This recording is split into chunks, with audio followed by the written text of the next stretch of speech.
வணக்கங்க. நான் தனபால், சாத்தஞ்சேரி கிராமம், காஞ்சிபுரம் மாவட்டம். இங்க சாத்தஞ்சேரின்றது இந்த பாலாத்தங்கரையில ஒரு கிராமம். இங்க வந்து நான் வந்து ஏற்கனவே குறிப்பிட்டு போல இங்க ஒரு 7½ ஏக்கர் பகுதி இது. இது ஒரு 18 ஆண்டுகளா நான் வந்து இயற்கை விவசாயம் பண்றேன். இது பல பயிர் சாகுபடி இங்க பண்றேன். அந்த வகையில வந்து இது வந்து எள்ளு சாகுபடி பண்ணியிருக்கேன்.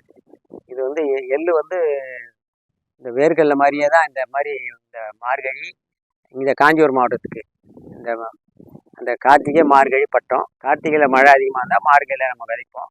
இது மார்கழி கடைசியாக விதைச்சது தான் இது. இந்த எள்ளு ரகம் வந்து இந்த டிஎம்இ 7 ஒரு எள்ளு ரகம்.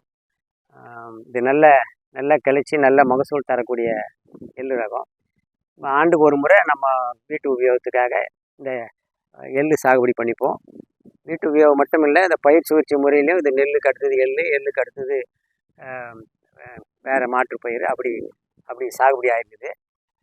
இப்போ இது அறுவடைக்கு தயாராக இருக்குது. இப்போ அது இன்னும் 2-3 நாளில் அதை அறுவடை பண்ணிவிடுவோம்.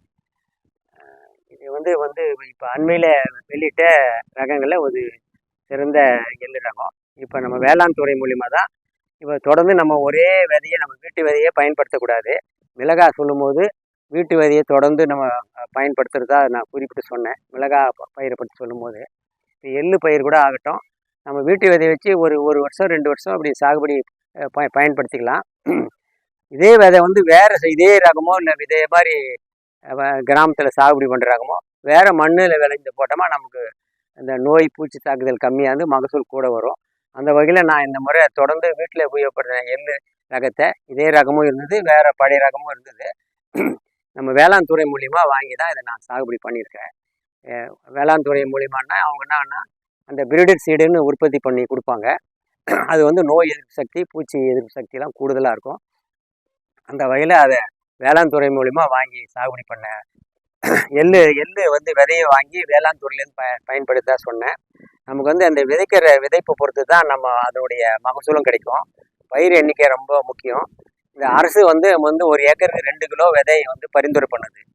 ஆனால் நம்ம விவசாயிங்க வந்து 2 கிலோ விதைக்க வேணாம்னு சொல்லிட்டு விவசாயிங்க குறைச்சி தான் அதை விதைக்கிறாங்க.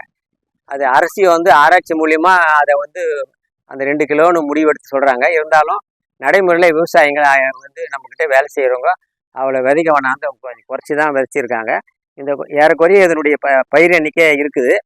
பொதுவாக இதுக்கு வந்து சரியான பயிர் எண்ணிக்கை என்னன்னா, பயிர் எண்ணிக்கை தான் எல்லா பயிருக்கும் முக்கியமானது, மகசூலுக்கு அதான் ரொம்ப அத்தியாவசியமானது. இப்போ நான் வந்து உளுந்து அந்த வேர்க்கடலாம் ஒரு சதுர மீட்டரில் ஒரு 33 பயிர் இருக்கணும்னு சொன்னேன். ஆனால் எள்ளை பொறுத்த வரைக்கும் அப்படி 3ல் ஒரு பாகம் இருந்தால் போதும். அதாவது ஒரு சதுர மீட்டருக்கு 11 பயிர் தான் இருக்கணும் எள்ளுக்கு.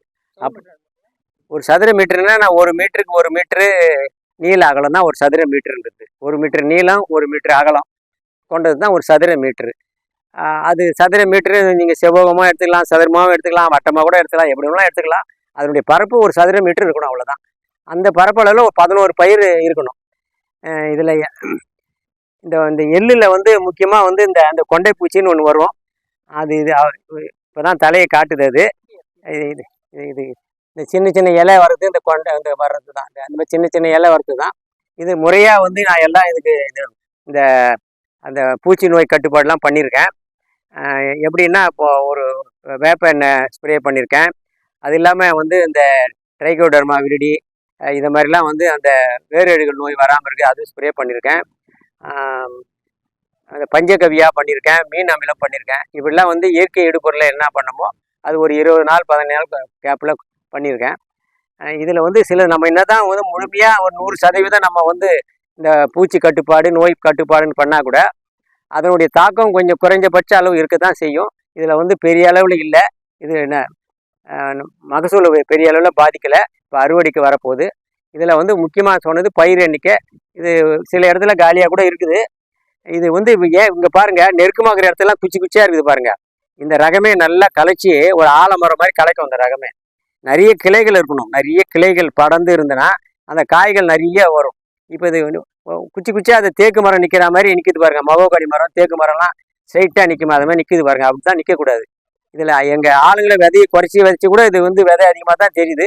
இதில் வந்து சதுர மீட்டருக்கு 11 பயிர் இருந்தால் நல்லா சிறப்பாக வரும். அப்படி நம்மளால் பார்த்து நம்ம வந்து நடைமுறையில் செய்ய முடியாது. இதுக்கு இந்த விதையை விதைக்கிறது கூட எந்திரம் இருக்குதுன்றாங்க. அந்த அந்த அந்த இதை வந்து வலையை மாற்றி விதைக்கலான்றாங்க. அப்படிலாம் வந்துன்னா நமக்கு அந்த தேவையான அந்த பயிர் எண்ணிக்கை பராமரிச்சுக்கலாம்.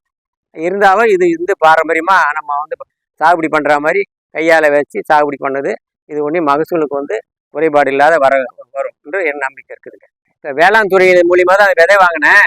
விதைனாலே விலை கூட தான். வேளாண் துறையிலேயே எனக்கு நினைவில் இருந்து சொல்கிறேன், தவறாக இருக்கிறதுக்கு வாய்ப்பு இல்லை. கிலோவே 200 தான் இந்த விதையை வாங்கினேன். ஒரு கிலோவே 200 விதையை வாங்கியிருக்கேன் நான். இது டிபார்ட்மெண்ட்லேயே இந்த விதையை வந்து அவங்க வந்து அந்த பிரீடர் சீடுன்னு கொடுப்பாங்க. இப்போ நம்ம சாதாரணமாக இதே விவசாயிக்கிட்ட அவங்க விதை வாங்கும்போது கம்மியாக வாங்குறாங்க. அவங்க தயார் பண்ணி கொடுக்கும்போது விதை கூடுதலாக தான் வாங்குறாங்க. இது 200 எனக்கு நினைவில் இருக்குது. அப்படி தான் 4 கிலோ வாங்கி வச்சு தான் இதை விதைச்சிருக்கேன். இன்னும் மிச்சம் கூட விதை இருக்குது. இந்த விதை வந்து முக்கியமானது. விதை தான் எல்லாத்துக்கும் ஆதாரம். தரமான விதை தான் நல்ல தரமான மகசூலுக்கு, நோய் பூச்சி இல்லாததுக்கு விதை தான் அடிப்படை. அது அந்த வகையில் நம்ம வந்து நம்ம இந்த வேளாண் தொழிலை வாங்கி பயன்படுத்துறது, கூடுதலாக விலை கொடுத்து பயன்படுத்த கூட நமக்கு நல்லது தான், தப்பு இல்லை. ஆனால் விதையை வந்து விதை உற்பத்தியாளர்னு விவசாயிங்க தயார் பண்ணி கொடுக்குறாங்க. அவங்களுக்கு அந்த அளவுக்கு விலை கிடைக்கலன்னு விவசாயிகள் வந்து குறை சொல்கிறாங்க. இப்போ அரசு எப்படி விலையை நிச்சய விவசாயிகளுக்கு கொடுக்குதோ அதே போல் விவசாயிகளுக்கும் கொடுத்தா நிறைய வந்து விதையை உற்பத்தி பண்ணி தருவாங்கன்றது என்னுடைய தனிப்பட்ட கருத்து. இது வந்து நான் இப்போ வந்து விதை எவ்வளோ பயன்படுத்தணும்னு கேட்குறாரு. இது வந்து பொது பரிந்துரை. இப்போ அரசு பரிந்துரை பண்ணுறது 1 ஏக்கர் 2 கிலோ எள் விதை பரிந்துரை பண்ணுறாங்க. இது வந்து ஒரு 65 சென்ட்டு பரப்பு. அதுக்கு நான் அது பிரகாரம் அந்த பரப்புக்கு ஏற்ற மாதிரி நான் கணக்கிட்டு 1.25 கிலோ விதை இதில் பயன்படுத்தியிருக்கேன். இந்த TME 7 ரகத்தை பயன்படுத்தியிருக்கேன். இப்போ அறுவடை எத்தனை நாள்? இது எள்ளை பொறுத்த வரைக்கும் 85 நாளில் வந்துடுங்க.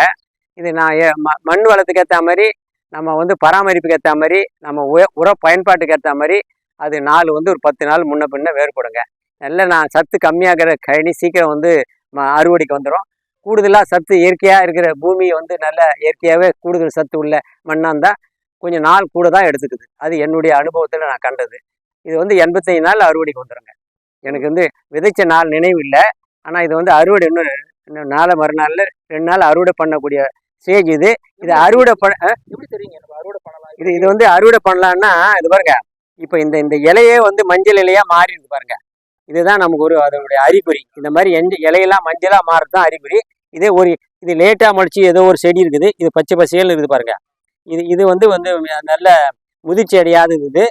இது மஞ்சளாக மாறி இது முதிர்ச்சி அடைஞ்சிடுது. இதுதான் அறுவடை பண்ணக்கூடிய ஸ்டேஜ் இது.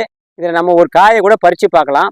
இந்த 8வது கணுவில் இருக்கிற காயை ஏதோ சொல்லுவாங்க விஞ்ஞானிங்க, அது நினைவில் இருக்குது. இருந்தாலும் நான் ஒரு தோராயமாக ஒரு காயை பறித்து காட்டுறேன். அது உள்ள கருப்பாக மாறி இருக்கும் அந்த எள்ளு. அந்த 8வது கணுவில் இருந்து பறித்து பார்த்து அந்த எள்ளு வந்து கருப்பாக இருந்தால் அதான் முதிர்ச்சிக்கான அடையாளம்னு விஞ்ஞானிகள் சொல்லுவாங்க. அது மாதிரி நான் ஒரு காய் பறிச்சிருக்கேன். அதை உரிச்சு காட்டுறேன் பாருங்க.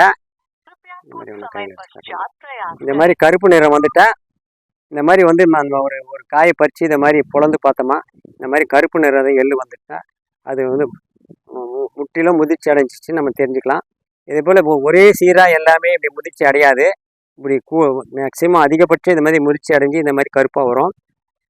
1-2 வந்து வெள்ளை நிறத்துலையும் இருக்கும். அதுக்காக நம்ம வந்து அறுவடையை காலம் தாட்டி பண்ணால் அது எல்லாம் கீழே கொட்டிவிடும் அப்படி சொன்னேன் இல்லைங்களா. இந்த மாதிரி பதம் வரும்போது அறுவடை பண்ணிட்டா இதை நம்ம மூட்டு போட்டு நம்ம அந்த காயை பிரிக்கிறோம் பாருங்கள். அப்போ எல்லாமே அந்த வெண்மை நிறமும் வந்து கருமை நிறமாக மாறிடும். அது சரியாயிடும், அட்ஜஸ்ட் ஆகிடும். அதனால் எல்லாம் கருமை நிறம் வந்து பார்க்க வேண்டியதில்லை. முதல்ல இந்த மஞ்சள் இலை வந்துட்டாலே போதும், அறுவடை பண்ணிடலாம். அதுதான் அறுவடைக்கு உண்டான அறிகுறி. இந்த மாதிரி கருப்பு எள் வந்தால் முதிர்ச்சி அடைஞ்சது சிறப்புத்தன்மை காட்டுது. அவ்வளோதான். இதில் எனக்கு வந்து ஒரு 150 கிலோ வரும்னு நான் யூகிக்கிறேன். அதில் இந்த ஒரு 65 சென்ட்டில் ஒரு 150 கிலோ எள்ளு விதை வரும் அப்படின்னு நினைக்கிறேன். இது ஒரு பட்டத்துக்கு பட்டம் ஒரு வருஷத்துக்கு வருஷம் வேறுபடும். ஒரு சராசரியாக சொல்லலாம். இப்போ எனக்கு ஒரு 150லேருந்து 150 கிலோ வரலான்னு என்னுடைய யோகம் அது. இது அறுவடை பண்ண பிறகு தான் சரியாக தெரியும். ஆனால் எனக்கு போன ஆண்டு அறுவடை பண்ணது நினைவில் வரல. அதனால் டக்குன்னு சொல்ல முடியல. 150 கிலோ வரன்றீங்க. இதுக்கு முன்னாடி நீங்கள் பண்ணியிருக்கீங்க. அப்போல்லாம் 150 கிலோ தான் எடுத்துருக்கீங்க. அது அதாங்க நினைவில் வரலன்றேன். அப்போ அது கூடுதலாக கூட எடுத்துருக்கலாம். இது எனக்கு அது மகசூல் மறந்து போகுது. சில நேரத்தில் ஞாபகம் இருக்குது. இப்போ அது வந்து நான் பதில் சொல்கிறதுக்கு இது தப்பிக்க பார்க்கல. இதில் சரியான பதில் போய் விவசாயிகளுக்கு சேரணும், தவறான தகவல் சொல்லக்கூடாதுன்னு தான் சொல்கிறேன் நான். ஆமாம், அதான் அங்கே முக்கியமான அம்சம். ரொம்ப நன்றிங்க. நல்லது.